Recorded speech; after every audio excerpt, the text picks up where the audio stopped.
And welcome to another episode of Greyhound Football with head coach Shea Hendricks here on GSN. I'm your host, Bray Freeman, joined via Zoom once again by Boerne head coach Shea Hendricks. And Boerne's coming off a district opening win over Pleasanton from this past Friday, 45-20. And coach, my first question to you is between a couple of tough losses leading up to the start of district play, the off week that you had the week prior, how good did it feel to simply get back into the win column? Yeah, it feels good. Kids were excited. Great win at home. It's unusual for us to lose at home. We try to defend our home turf, so losing two tough games in a row at home was painful. And I think the guys were really excited to get back out and play, and we played really well. So felt great. Slow start for your offense this past Friday, but then there was a period from early in the second quarter to early in the third in which you really took off. What did it take for things to click for you offensively? Some timing things. We were a little sloppy, which sometimes happens coming off a break. We missed a couple throws in the past game and maybe a drop or two. But, yeah, once we got going, felt like we played really well. Our offensive line, that was really where it started. That's the best game we played up front as a unit. We gave our quarterback time. And once we did that, we started, getting in sync out there. We played really well. We feel like when we're running the ball and throwing the ball that way, we're tough to stop. There are a number of key plays that we're going to visit here in just a moment with you, but one I'd like to highlight right now, that early third quarter touchdown to Riley Pekacek, 79 yards out. Take us back to that play. Yeah, that was huge. We talked a lot about, coming out in the third quarter and playing well. We haven't done that the past couple of weeks. So we really wanted to establish something. Offensively, put a great drive together and really kind of take control of the game and put it away. And so to come out and do it on the first play, basically from scrimmage, and felt got a good play call, had a great throw, and then he did the rest. Broke a couple tackles, and then once he was gone down the sideline, it was over. So that was huge for us. You could see the wind go out of their sails. Our guys really got a lot of energy from that play, and played well from there. Looking back at the play of your defense in the win over Pleasanton, you forced a couple of turnovers, pitched a shutout in the first half. They opened the scoring for you, in fact, getting a safety in the first quarter. What impressed you the most about the play of your defense from this past Friday? I think the biggest thing is we answered after a turnover. We had stopped them on the opening drive at about the 50, and then we dropped a punt. So our defense had to run back out on the field. I think we were down around the 10-yard line or so, somewhere down in the red zone for sure. And we bowed our neck. They had first and goal from the 1-yard line, and we ended up picking off a pass on fourth down. So, those things, that's when you know that, your defense is pretty mentally tough and they believe in what they're doing, because it's easy to go out there and let play from another aspect affect you, but they didn't. They kept doing our game plan. They kept implementing what we were trying to do, and that to me was really the kind of the stand or the stop of the game that really set the tone. Well, I teased it earlier. Let's get to them now. Here are Coach Hendricks' key plays in Boerne's win over Pleasanton from this past Friday. All right, so we'll take a look here. I know we talked about this in the show. This is that first interception we talked about. I believe this is fourth and goal down here after a turnover, and our defense was trying to make a stop here. I'll just start at the beginning. You can see they're in a bunch formation up here. I like what our secondary is doing. A big point of emphasis for us this past week of the bye week is talking about communication, especially defensively. They're talking to each other. They're working on sorting this play out, and you can see they do. We take away the initial out route right there. That's what the quarterback wants to hit. We've seen this on film. So we jump that initial out, make them hold the ball, and then Will Pearson does a tremendous job breaking on the football right there with the interception.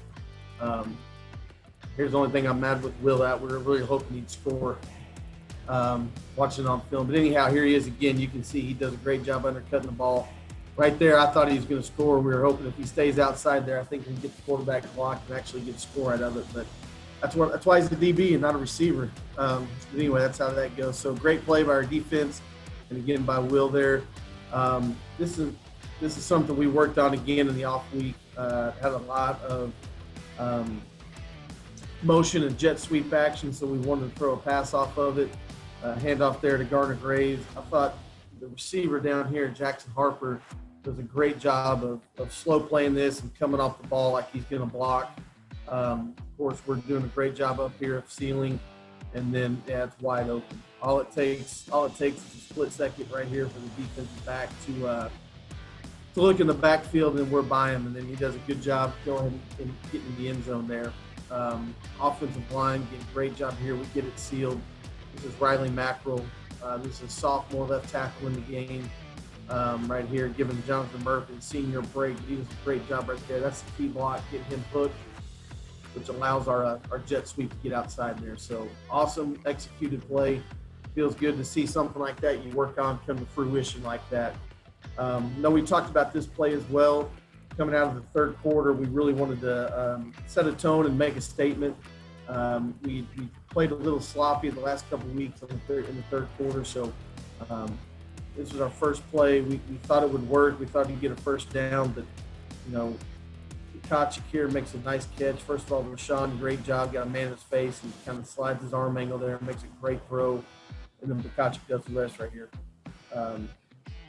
Great job breaking 2 tackles, and then he's gone. He's had a tremendous sophomore year. I know we've talked about him before, but you look at the offensive line and do a good job. This is a play action, so we're meant to turn that guy loose. And again, Sean's got to count for him, and he does. And see him pull out of this arm tackle and make a great play down the sideline. Last play we have another interception here for the defense. Colton Patrick, defensive tackle here. We get great pressure. Starts with Tanner McCarter up here at the defensive end spot. He beats this guy and gets some pressure, hits the quarterback, and then Colton Patrick is there for a great catch. We got everybody covered. Secondary is doing a great job.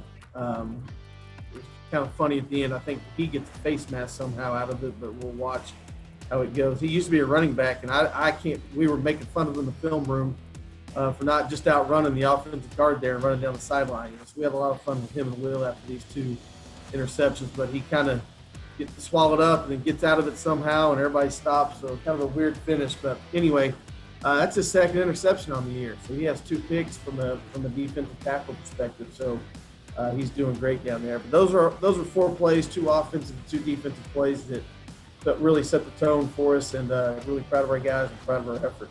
Well, Coach, thanks again for sharing your key plays in the win over Pleasanton from this past Friday. Again, the Hounds out to a 1-0 start to district play. Next, Uvalde and the Coyotes this Friday. A game we'll preview coming up right after this on the Greyhound Sports Network. You're watching Greyhounds football with head coach Che Hendricks. If you want to train like the athlete, and I mean truly train like a professional athlete, you come to D1. Athletes are the staple of what we want to be.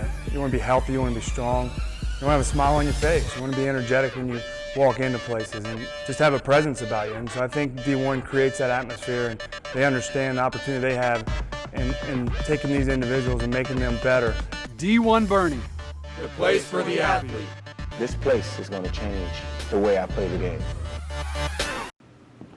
Hi, I'll take the I'm Charger gonna get the burger. Greyhound burger, please. Greyhound burger. Charger Burger. Charger burger. Mushrooms, Swiss, caramelized onions. Greyhound burger, bacon and American cheese. Charger burger. Greyhound burger. Charger burger. Greyhound burger. Charger burger. Hey guys, you can like both of them at the same time. We'll take 2.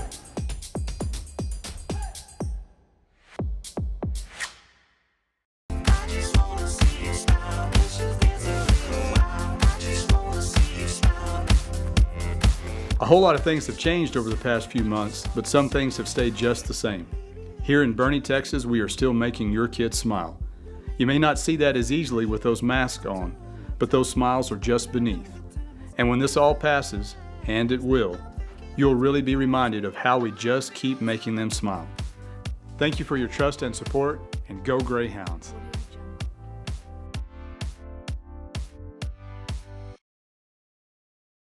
And we are back here on the Greyhound Sports Network for Greyhounds football with head coach Che Hendricks. Again, the opponent this week, Uvalde, a team that has dropped to the 4A classification, so they're new to the district this year, and out to a 1-6 start so far this season, including a district opening loss last week. Coach, what are your first impressions of Uvalde?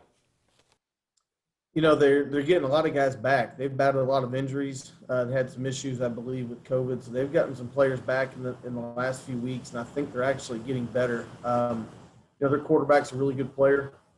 He started last year for them, and he does a really good job of extending the play and throwing the ball deep. You know, and they've got some skill guys. So it should be a challenge for us, and, you know, they've played better each week.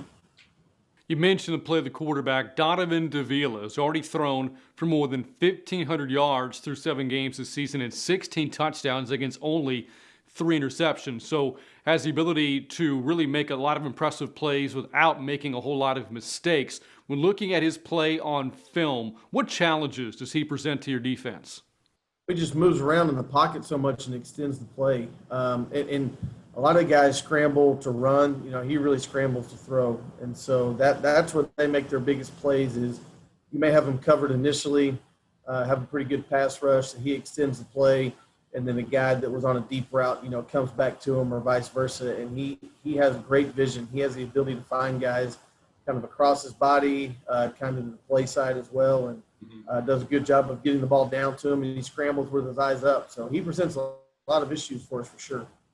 I think it's fair to say that the play of the offense hasn't been the issue for Uvalde this season. It's been the defense. They've given up 40 or more 4 times in 7 games this season. How do you feel as if you match up against the Coyotes defense?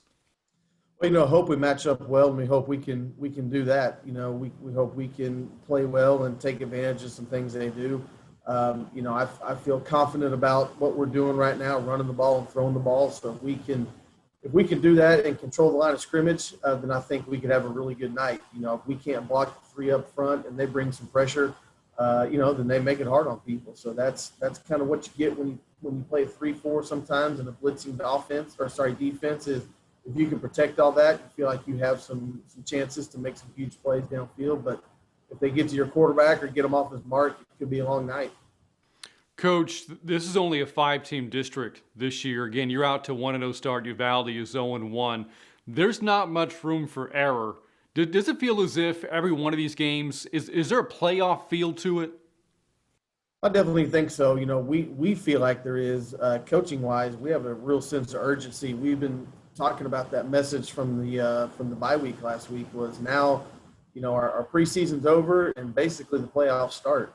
You know, you can't make mistakes. You're playing for your life. You're playing for seeding. You're playing for all that stuff. And so, you know, our practices have picked up. The urgency's picked up. The attention to detail has. And I think our players do realize that, you know, every game is really important. That's what's so much fun about football. As the season builds, each game becomes more and more important, you know, and until you get actually into the tournament or the playoffs where it could be your last. So, yeah, we feel that way. And, you know, I think that's how you have to approach it. Earlier, Coach, you took us through your key plays in the win over Pleasanton. Now I'd like to ask, what do you see being the biggest keys to Friday's game against Uvalde? Containing the quarterback, number one, defensively. You know, our strength of our defense has been our front four all year. And if those guys can get after it and keep him in the pocket, make some sacks, hurry him, that's really going to help our back end out a lot. So we have to do that. And then offensively, we need to play mistake-free. You know, we can't turn the ball over. And if our offensive line continues to improve the way they have and we can control the line of scrimmage, I think we can have a great night. Well, Coach, thanks again and good luck this Friday. Appreciate it. Thanks for having me. Again, Bernie playing for 2-0 start to district play as they take on the Uvalde Coyotes on the road. Again, looking for a 2-0 start to district. That's going to wrap up our show this week. Thanks again to Coach Hendricks. I'm Brant Freeman. You've been watching Greyhounds football with head coach Jay Hendricks on the Greyhounds Sports Network.